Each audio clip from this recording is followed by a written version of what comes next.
I think the success is something that you do bring value to other people and bring value for the life that you want to live on. And we help our customer achieve their goal. Look at our customer last month. He now have the right for his kids. Like what might be more precious than that? What if AI could solve one of fashion's biggest problems? Waste. While helping guys look sharp without ever setting foot in a mall. Well, today's guest built exactly that, and she's doing it from the heart of Silicon Valley. Welcome back to the root of all success. I am the real Jason Duncan. And then this episode number 328, my guest is Anya Cheng, Silicon Valley tech executive, entrepreneur, and founder of TAELO, an AI-powered men's clothing subscription service that's redefining how men dress while making fashion more sustainable. She's helped launch Facebook and Instagram shopping over at Meta. She led new business at eBay. She scaled McDonald's global food delivery, and she helped even shape Target's mobile commerce.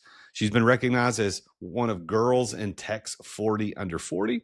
She's earned over 20 prestigious awards. She's a two-time TEDx speaker and a best-selling author and an adjunct professor at Northwestern. Anya, welcome to the show. Hello. This is Anya from TAELO AI. We use AI to pick clothes for busy men. And then through rental, they don't have to do laundry. So who says AI cannot do laundry for you? Right. So I'm excited to share more about that and then share more of some other like product, AI marketing and other entrepreneurship stuff. Well, Anya, you've worked at the highest levels of tech at Meta, eBay, and Target, but you left all of that to start a clothing rental company. So, what made you walk away from Silicon Valley's biggest players to solve a problem in men's fashion?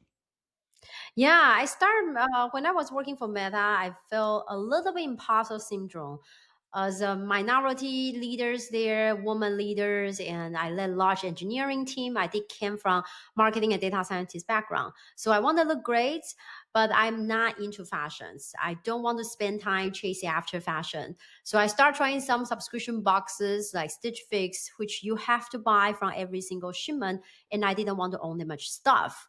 And then I start trying some rental company. People might heard of like Newly is $500 million company backed by Urban Outfitter. They started 4 years ago. Now it's a profitable unicorn. But all of those rental company require me to pick few thousand, $100, sorry, a lot of garments, like 200,000 garment, and I have to spend hours to pick. So it was an aha moment for me that I realized most of fashion company are designed for people who are into fashion, not for people like me, just want to get ready for the day and be successful.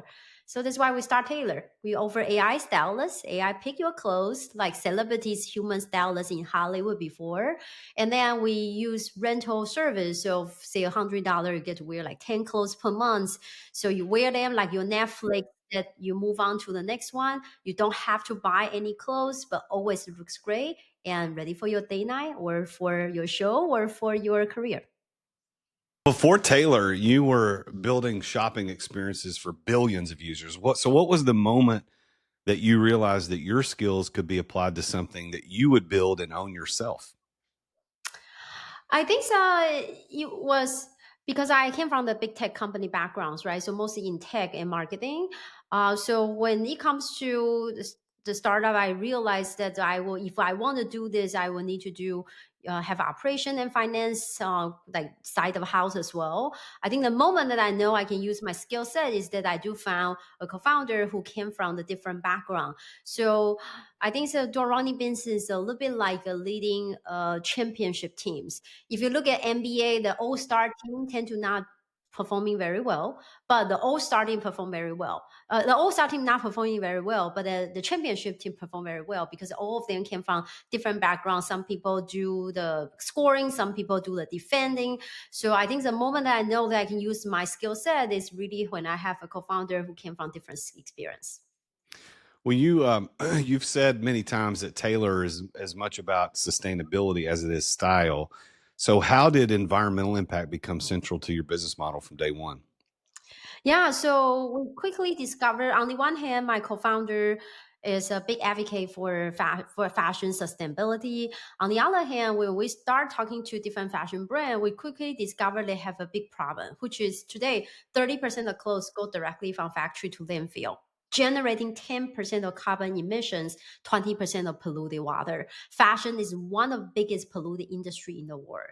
So instead of burning those inventory, now we help them find a new home. So it might be amazing brands out there that is going to get wasted. And then now we, through AI styling, we now send it to the customer's hand. And for those busy men like sales guy or single guy, they really don't care about looking good. They care about looking good to close a deal, looking good to get a job, get a day. It's about the purpose after looking good. Okay, looking good, so my show readership doubles. So it's about that purpose behind. So we help them through our AI styling find those inventory that's unsold, but it's still amazingly and really high quality. And we style them and send it to them. And yes, it's great that we can find a new home for those inventory, but what if they continue produce bad inventory? Then the world is not going to be better. Therefore, we feed the data back to the fashion company. Hey, you just need 2 more inches on this shirt, then you can sell a lot more customers. So providing those feedback help them to shape the next year's collection, so we can reduce the unsold inventory every year. TAELO won first place at Draper University's startup competition. So what did that early validation teach you about pitching a vision that combines AI, fashion, and sustainability? It was actually a failure who taught me. So we went on a startup competitions and we practiced 42 times with formal judges. So I went online, searched them, and I said, hey, you were the previous judge. Can we practice with you? So I did 42 times. And when I went on pitch, it was perfect. But after the pitch, the judge asked me a question and I couldn't really answer at all. It's not because I didn't know the answer I do, but the moment that I heard the question, I was thinking, oh, yeah, the judge practice number 37 asked me this question, which I wrote down the answer in the appendix number 2. I didn't believe that I could answer the question. I'm just a startup founder. Yeah, I have 15 years in Meta, eBay, and Target as a head of product, but I'm just a startup founder. Who am I? How do I know anything? But in fact, of course, we lost it, and because I was frozen after hearing questions. But after I went home, watched a video, I totally know the answer. I think they told me that you have to believe in yourself in order for other people to believe in you, and also you know a lot more. Like as a leader, as a founders, you think about certain topic 24/7. You know this better than anyone else. So starting by trusting yourself, and that's how you're able to convince others. Building a subscription rental business is in fashion is notoriously difficult, as you know better than I do. But what's one pivot or hard decision that you made that others told you wouldn't work, but it worked? I think so. When we started, most of people say, "Oh, wow, men, so they just wear the same thing again and again." Like fashion, any fashion company should go to woman. Woman is 60% of market, men is only 42%. So women's will be a lot bigger. But I think fundamentally it's opposite. We found that the guys who are actually, it was because they were underserved. The people usually think they just like to wear the same thing. No, they just don't like to picking, and they don't know what fashion looks like. So they don't have strong preference for style. So they stick to the same style that they know is not going to go wrong. Most of our customer only been wearing 5 brand in their entire career: Banana Republic, Lululemon, Nike, Uniqlo. That was about it. So they never really try something new, and they are not fashion forward, so they don't read GQ. They don't want to spend time chasing after fashion. They don't even want to go to mall to do shopping or even trying on stuff.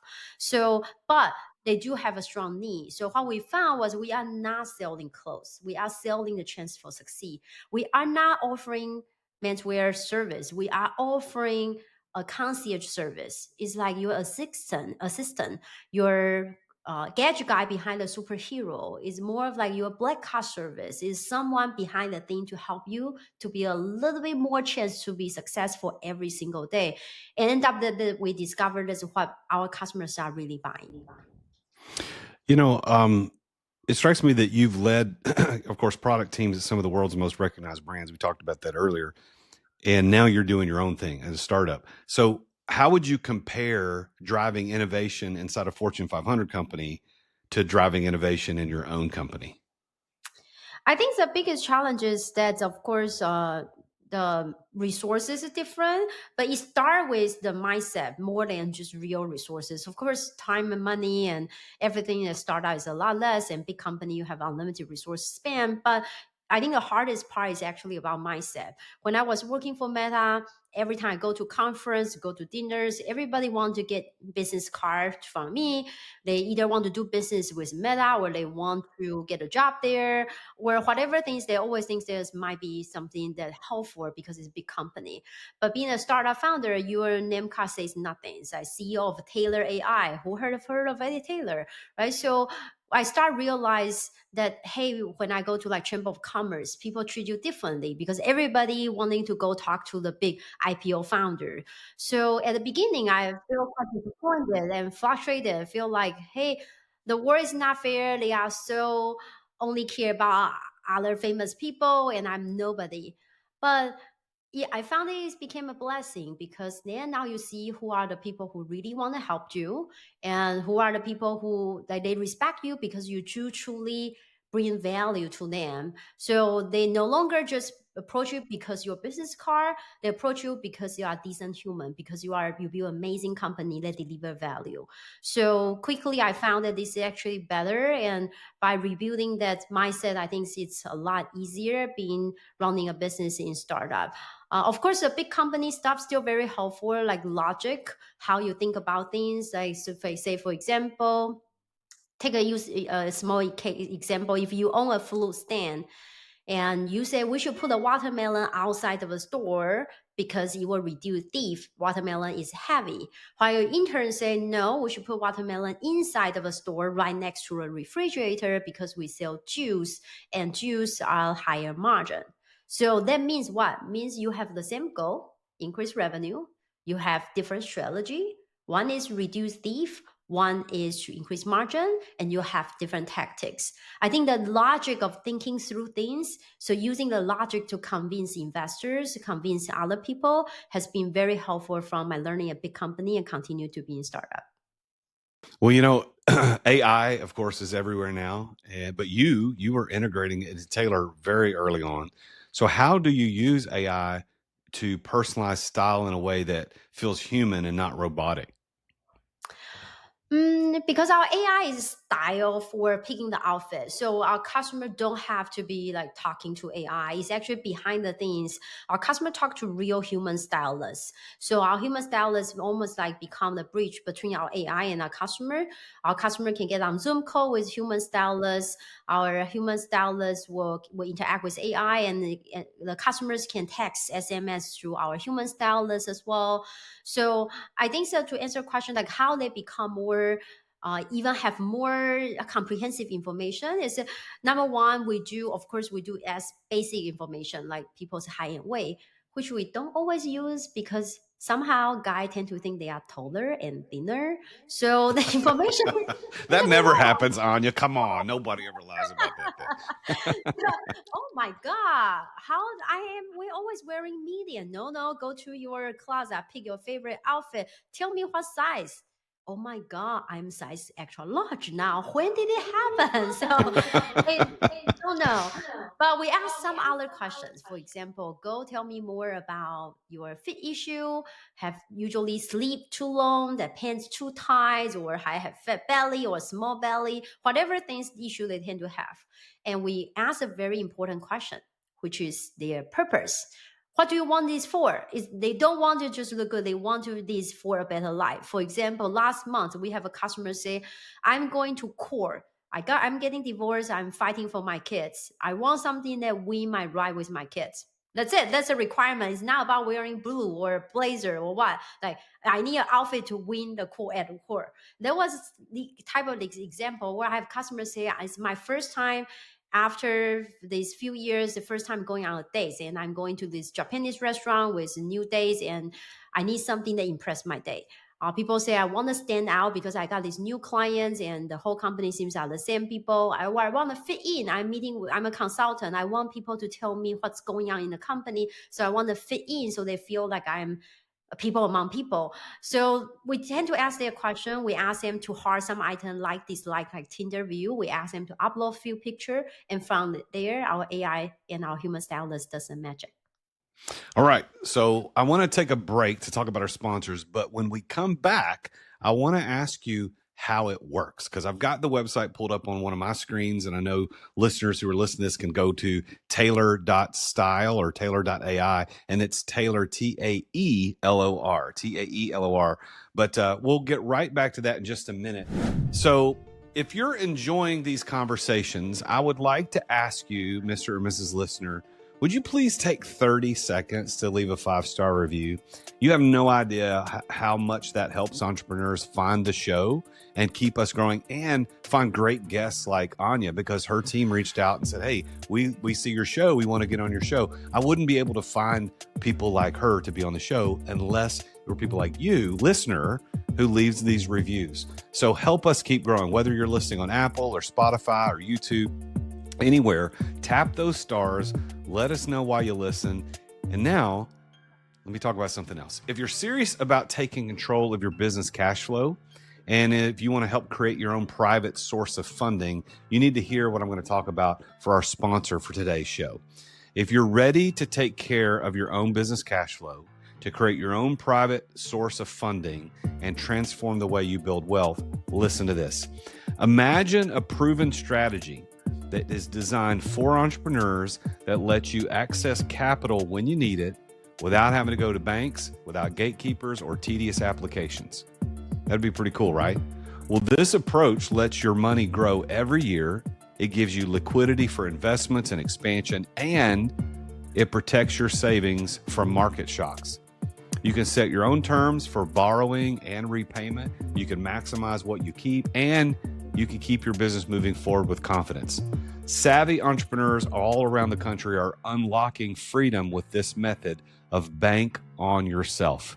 Now, if you want to learn how you can bank on your own success and bank on yourself, all you got to do is go to therealjasonduncan.com/bank on yourself.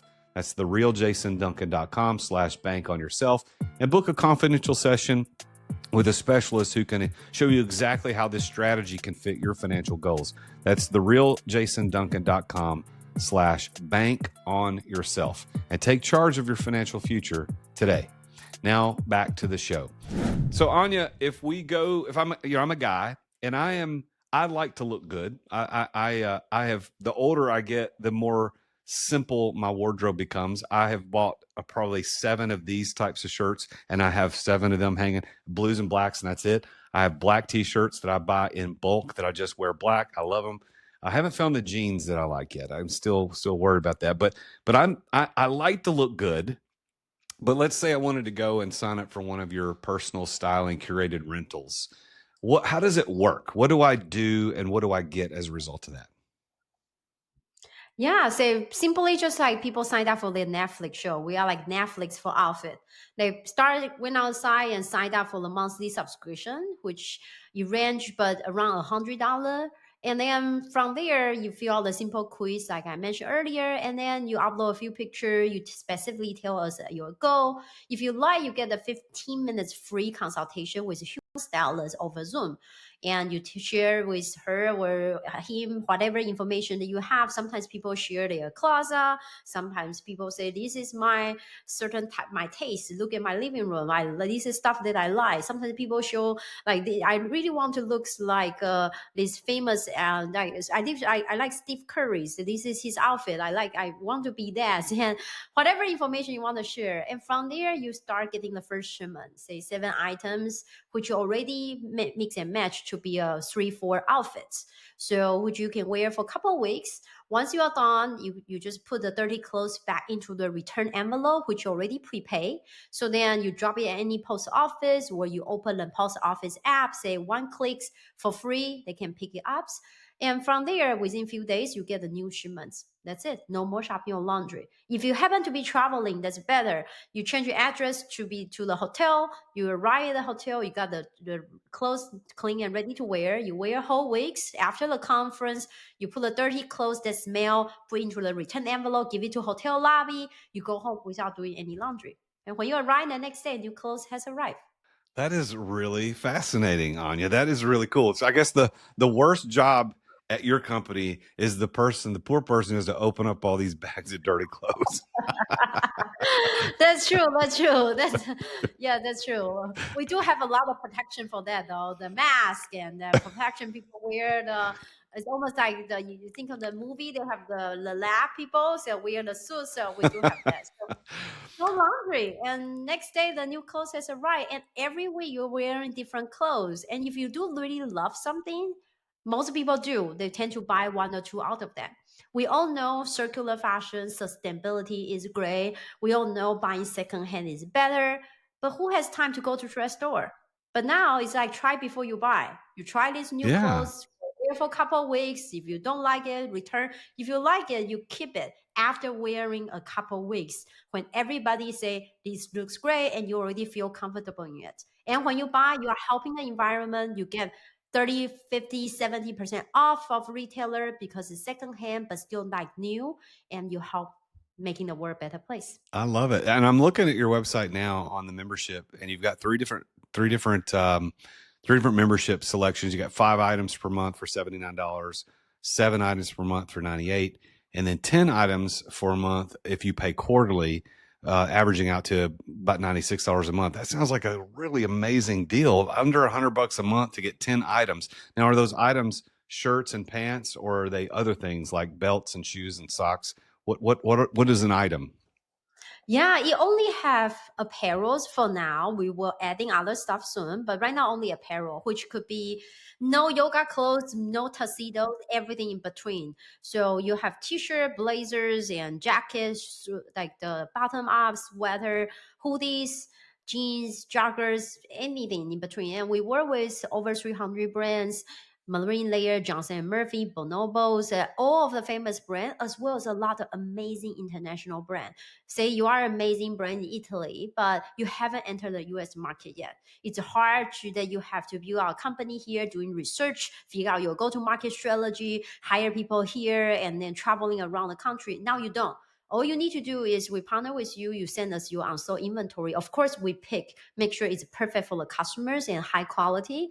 And all from there, you start getting money and also getting feedback from the customer. So which help you to shape it. For customer, it's great because now you can get the best brand in Italy, Netherlands, Japan, Singapore, Australia, which is not available in the US yet. Okay.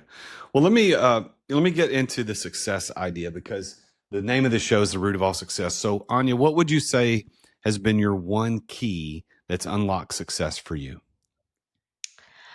I think for me personally is that I have been a connector. I think everyone has their superpower. Mine is I'm a connector. So, for example, when we started a company Taylor 2 years ago, I was looking for a new investor. So we reached out to a University of Chicago professor because both me and my co-founder Phoebe were classmates over there. We got our MBA there more than 10 years ago. So the professor say, okay, I love this idea. I'll invest in you guys, but I really don't know other investor that I can connect to you. But let me connect you to another founder. Maybe the founder will know someone. So I talked to the founder. The founder is actually in the AI camera space. So he need clients like police stations or bodyguards. So I connect him with a whole bunch of people. For I used to work for Facebook when I built Facebook Wi-Fi. So we went to Nigeria, Kenya, Tanzania, and that we had bodyguard companies along with us. So I connect him with those companies. So a few weeks went by, he came back to me and said, Anya, thank you so much for those amazing leads. And we got the clients from there. By the way, why did you reach out to me? Oh, I forgot. I was trying to ask you to refer some investors to us. So from there, he connect us with Berlin Capital, which is early investor of Lyft, Instacart, and another 10 unicorns. And with half an hour, we got $1 million. And that's how we start a company. So sometimes the superpower of connecting people and giving giver scams. I wasn't thinking of asking for help. I was trying to help him, but then eventually I got this new investor. And the same thing happened last week. So I am also in a community called BNI. So someone contact me there, say, hey, this guy want to enter a new market in California. Can you refer some accountants for him?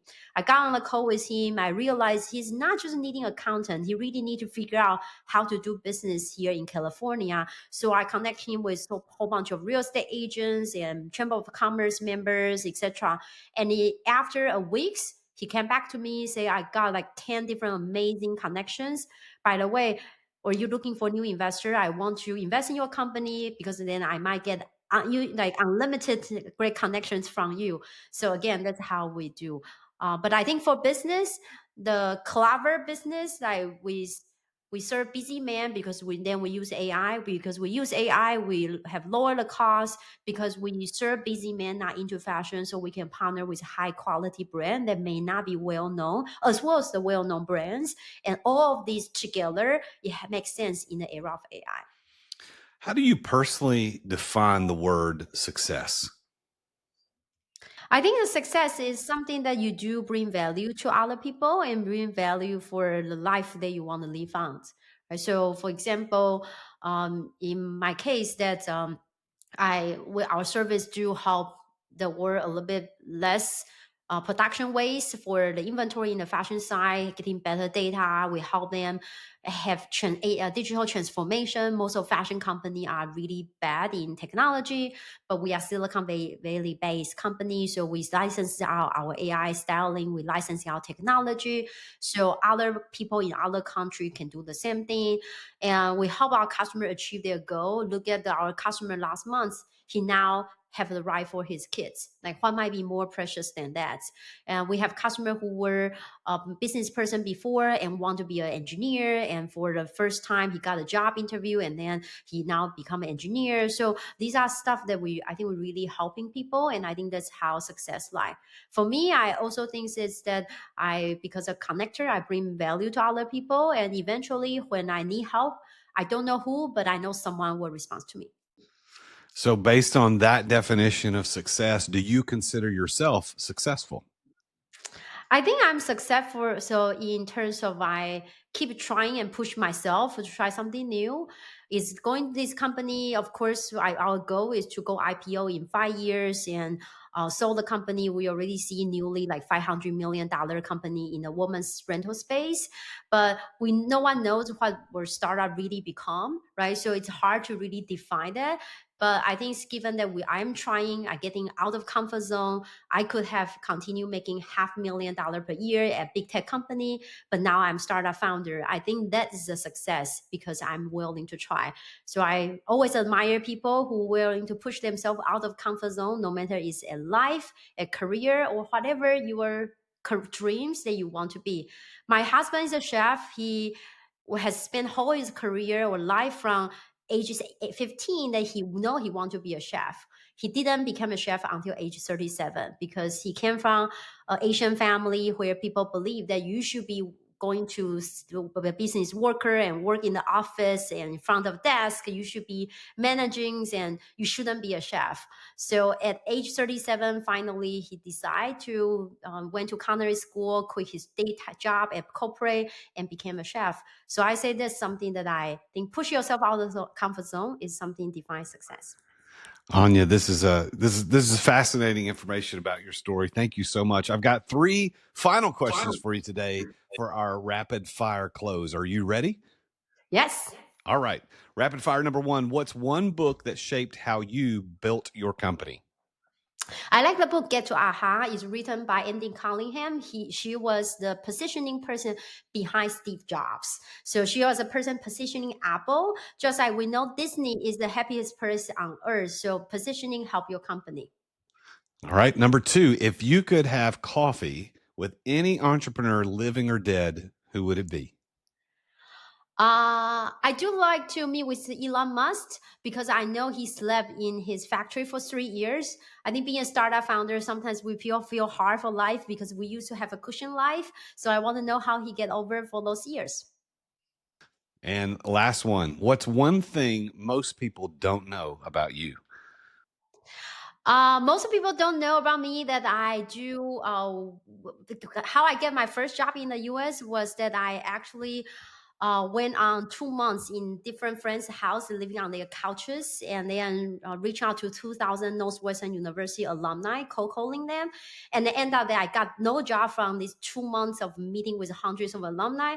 But then I went to pitch to a farmers magazine company, and because I learned through this job searching experience, so I put together a business plan to pitch them to start a new department by learning from CNN, ESPN, other big media company. So I interview their reader, interview the advertiser, formal employees, and then with that business plan, I ask them to launch a new department and I hire someone with a little bit marketing and digital and media experience. And her name was Anya Cheng. So the founder asked me, like, would you like to be a contractor? My English were really, really bad because it was a time that I just came from Taiwan to the US, but I didn't understand what contractor mean. I said yes. I went home, I Googled contractor. I didn't know why she want me to be a plumber, but that's how I got my first job in the US. I love it. Well, Anya, thank you so much for being on the show. How can people get in touch with you or your company? Yeah, if you are looking for holiday giftings, why not give people time? The best gift is time, right? When they look great, feel confident, saving time, their life is better and a chance to succeed. So go on tailor.style, that's TAELOR.STYLE. And you can use a code podcast25 to get 25% off first month. And it will be a great holiday gifting as well for your corporate employees. And if you are investors, menswear brands or dating site partners, feel free to reach out to me at Anya, that's ANYA at Taylor, TAELOR.AI. And what's the 25% off discount code so we can make sure we put that in the show notes? It's a podcast 25. Say that again because I'm not understanding what you're saying. Oh, PODCAST 25. All right. Podcast 25. All right. Yeah. Got it. Yeah, use podcast gift, PODCAST GIFT, podcast gift for 10% off of your gift card. All right. Well, thank you, Anya, so much for being on the show. I love what you've built. I am probably going to be a customer. I'm going to take a look at this. I've got it pulled up on my screen. I'm going to take a look at this. I think this is a really great idea. So thank you and congratulations on all your success. Thank you so much. All right, listeners, you know what time it is. It's time for another edition of JD's Public Service Rants. This is where I call out the little things that shouldn't have to be said, but clearly they do. So if you're guilty of this one, well, consider yourself officially put on notice. I'm talking to you, people who clip your nails in public spaces. I want you to know that clipping your nails is a public war crime of etiquette. If you're on a plane, you're in a waiting room, listen, don't do that. Nail clippings are not confetti. No one should be dodging airborne keratin because you couldn't wait until you got home. Groom privately, always. Well, that's it for today's JD's Public Service Rant. If you've got an idea for one of these, send it over my way. And remember, don't be that guy. I want to thank you, Mr. and Mrs. Lister, for tuning into this show. We had a great guest today, Anya Cheng of TAELOR.style. Go check it out, TAELOR.style. And if you want to get 25% off, use the code podcast25. And if you want to buy a gift card, you can get 10% off your gift card with podcast 10. Podcast gift. I got it wrong. So thank you, podcast gift. But thank you, Anya, for being here. Thank you for listening to the show today, everybody. And I think this is the first time we've ever live streamed a show. Anya has been live streaming part of this on the show. So if we're still live streaming, hello, everybody watching this on Anya's live stream. But thank you for listening. Tune in again next time when I talk with yet another very successful entrepreneur, leader, athlete, entertainer, somebody who's got a great success story. Until then, I am the real Jason Duncan, and Jesus is King. Attention business owners. Attention business owners. Feeling burnout from running your business? Uncertain if you're nearing burnout?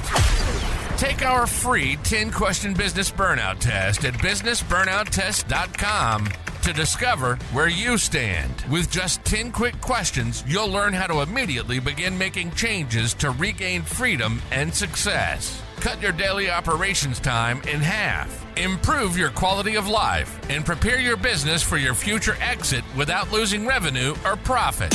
Visit businessburnouttest.com now and take the test. Thank you for listening to another edition of The Root of All Success with the real Jason Duncan. If you've enjoyed this week's episode, visit therootofallsuccess.com to access the show notes and other helpful resources. Follow Jason on social media at The Real Jason Duncan. See you again next time here on The Root of All Success.